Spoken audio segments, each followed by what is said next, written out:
Hi, my name is Courtney, and once my parents and I were trapped in our own smart house, which went against us. My parents are quite wealthy people as far back as I can remember. We have always had a lot of money. And this is not surprising because when my parents were young, they founded their own clothing company, and now it has grown to a huge scale. People from all over the world buy their clothes. To manage their business, my parents have to devote a lot of time to work. So I spent all my childhood years with nannies. My parents did not take care of the house. They constantly hired someone, and sometimes this cost a pretty penny. But there was no other way out since they rarely had free time. Once, a colleague of my parents advised them to buy a new smart house, which would solve the problem of household chores once and for all. Various electronic systems were controlled by a powerful processor, and the house could do all the necessary things at the click of a button. In addition, the house was very advanced because it had several robotic assistants controlled by the system, as well as huge mechanical arms that could cook any dish in the kitchen. Without hesitation, my parents decided to make the purchase, and in a couple of months, we moved to a new super house, which even had a name, Jarvis. As soon as we arrived, he greeted us, and while we were looking around the rooms, he kindly made coffee for us. Small robots on wheels were moving around the house, transporting various objects, carrying food on trays, and also bringing all the necessary things. At first, we felt uncomfortable. The building seemed to live its own life, but soon our fear disappeared completely. We got used to our Jarvis and no longer perceived him as a miracle of our time. Thanks to the smart house, my parents could spend some free time with me instead of controlling housekeepers or dealing with bills. And I finally got rid of supervision of tutors and nannies. Jarvis took care of us and became a real family member. But soon, everything changed. One night, I heard a strange noise in the kitchen. I had no doubt that someone was inside the house, but no burglar could trick Jarvis and break down the door. I knew that my parents were asleep, and horrible thoughts about ghosts occurred in my mind. I imagined how translucent silhouettes were slowly floating towards my room. I was so scared that I decided to run into my parents' room. As it turned out, they were also not asleep because of the strange noises. My dad decided to ask Jarvis what was going on, but the house didn't answer. At our request, the light did not turn on either, and at that point, we were really scared. Dad decided to leave the bedroom and go downstairs. But after taking several steps, he immediately jumped back onto the bed. The floor was terribly hot. For some reason, Jarvis turned on the heating at full power. In the dark, we had to pave our way with blankets and pillows, throwing them on the floor. Having got out of this trap, we saw that the light was on in the kitchen. When we entered, we were literally struck. Steam was pouring from the cooking pots on the stove, and everything which was inside was spilling out from there. A large knife and mechanical hands slicing everything that fell on the cutting table, and small robots were chaotically running around. The house didn't respond to any commands, so Dad went to the major computer control room to turn Jarvis off, but it was locked and blocked. It was at that moment that we were gripped by real fear. We rushed to the front door but couldn't even open it. Soon, we noticed that all the doors were locked, which meant that we were trapped in our own house, which had literally gone crazy. I even tried to knock out the large windows in the kitchen, but they were impact resistant. There was no way out. We needed to call for help. As usual, my parents had left their phones in the office before going to bed. But that turned out to be closed and locked. As usual, my parents had left their phones in the office before going to bed, but that turned out to be closed and locked as well. Our only hope was my phone, which was charging in my room. One of the doors was blocked, so I had to go through my parents' bedroom. The floor was still terribly hot, so I started jumping on pillows and blankets again. In my room, I managed to turn on the light and finally got to my long cherished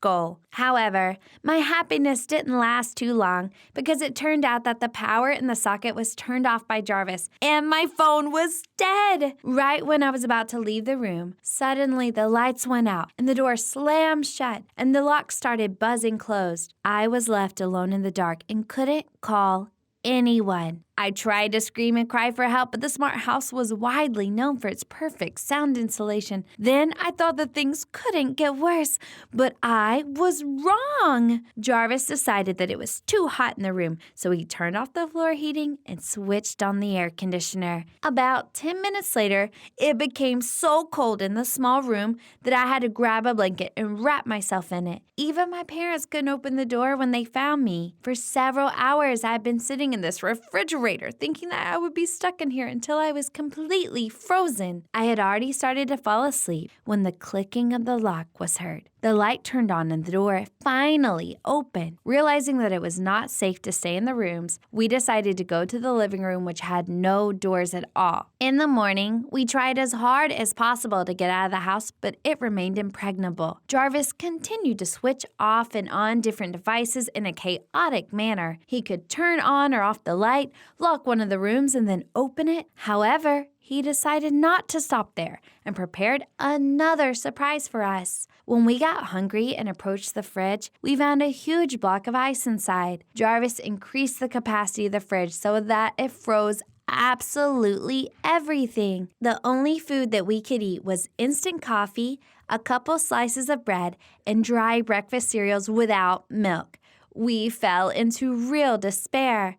The house did not let us out, and at the same time, none of us could contact the outside world. Sooner or later, some of our acquaintances or closest people would definitely notice that we had been absent for a while and would probably start searching for us. But this thought did not make us happy at all because within such a long period, either the house would destroy itself along with us or we would die of hunger. The panic had subsided over time, and we gathered in the living room again. For the first time in a while, we were talking about a variety of things. By the end of the day, I somehow managed to get the Monopoly game out of my room, so we spent the whole day together, which had not happened for several years. But there was one thing that still made us upset. The system had not unlocked the entrance door yet due to the stress we had experienced. We quickly fell asleep on the sofa in the living room and woke up only when the light was turned on in the living room. Things that we saw didn't look real. Everything around us was floating in water. The house switched on the water supply to all the taps in the bathroom and in the shower, so the entire first floor was literally underwater. The water was approaching really quickly, while Jarvis was opening and closing the doors in the rooms and letting water in. We immediately rushed to the second floor. It welcomed us with a terrible cold and humming of air conditioning. We were lucky that the floor in my parents' room had not cooled down completely yet, so we laid right in the middle of the room, cuddling with each other and covered ourselves with a blanket. In the evening, I had a bad cough that wouldn't stop even for a moment. I was having chills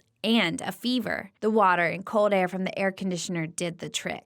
My body temperature approached a critical indicator. I had a severe cold. After a few hours, I stopped feeling heat and cold completely. My mom was crying when she was looking at me because she couldn't even call an ambulance. My dad was running around the room and did not know what to do either. Jarvis turned on the alarm when the water got to the control room of the smart house. About an hour later, we heard terrible rumbling on the first floor, along with exclamations of surprise. As it turned out, Jarvis sent an alarm to the system, and the foreman, as well as the police, doctors, and firefighters came to our house. The foreman had a special key card, and when he opened the door, a lot of water was poured on him. The house was a total mess, and this was when Jarvis was finally turned off. However, I had to leave this terrible house, not in my parents' car, but in an ambulance. My parents, of course, accompanied me, postponing the proceedings with the company that created Jarvis. I had been sleeping for several days because of the illness and stress. My health left much to be desired after all the horrible things that had happened. My temperature had been high for a long time. I had a bad cough, and my body was literally burning up. The doctor diagnosed me with pneumonia. Fortunately, it wasn't at the advanced stage, so I was soon discharged from the hospital. After I was discharged, my parents told me that the Jarvis system had a failure, so he began to send wrong signals to the house. The company that had developed it admitted its guilt and was ready to reimburse all the damage caused to us many times over. People working for that company got so scared of their reputation that they offered my parents a brand new and luxurious smart house with even more features at a huge discount. I was really glad that my parents refused this offer. The things that we lived through in those few days made us really close. We bought another house for ourselves. The multifunctional Jarvis was replaced by a real housekeeper who maintained order. My parents began to find time to relax with me. We bought a lot of board games to just sit and chat and have fun on the weekends. Would you like to live in a smart house? Give your answers in the comments.